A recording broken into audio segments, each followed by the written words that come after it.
Ang sistemang panreproduksyon ng babae. Ang mga pangunahing bahagi ng pambabaeng reproductive system ay binubuo ng dalawang ovaryo, dalawang fallopian tube, ang uterus o matris at ang vagina. Ang isang normal na babae ay maaari ng magdalang tao sa pagtungtong niya ng puberty hanggang sa kanyang pagme-menopause. Mas mataas ang posibilidad na mabuntis ang isang babae sa pang-13 o pang-14 na araw ng menstrual cycle. Ang kabuoang dami ng mga egg cell na maaaring mailabas ng isang babae sa buong buhay niya ay nasa kanyang ovaryo na mula pa nang siya ay ipanganak. Sa bawat buwan sa pagsisimula ng menstrual cycle, naglalabas ang pituitary gland ng hormone na tinatawag na follicle stimulating hormone o FSH.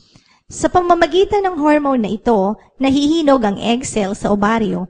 Habang nahihinog ang itlog, napalilibutan ito ng Graafian follicle at kapag nahinog ang itlog, papakawalan mula sa ovaryo ang hinog na itlog.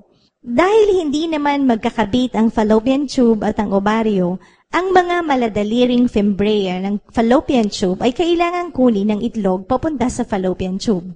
Pagkatapos na pakawalan ng egg cell, ang Graafian follicle ay nagiging corpus luteum na nagpapalabas ng hormone na progesterone.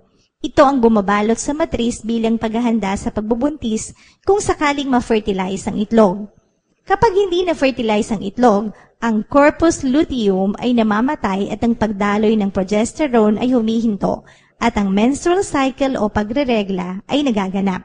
Kung na-fertilize ang egg cell habang naglalakbay ito sa fallopian tube, ang corpus luteum ay patuloy sa paglalabas ng progesterone. Ang na-fertilize na egg cell ay pupunta sa matris at doon mananatili sa buong yugto ng pagbubuntis.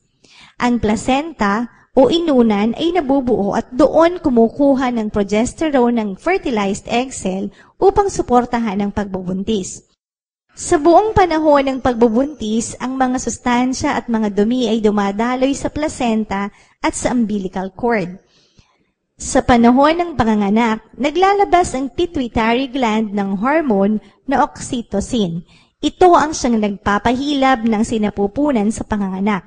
Matapos lumabas ng bata, ang placenta ang susunod na lalabas.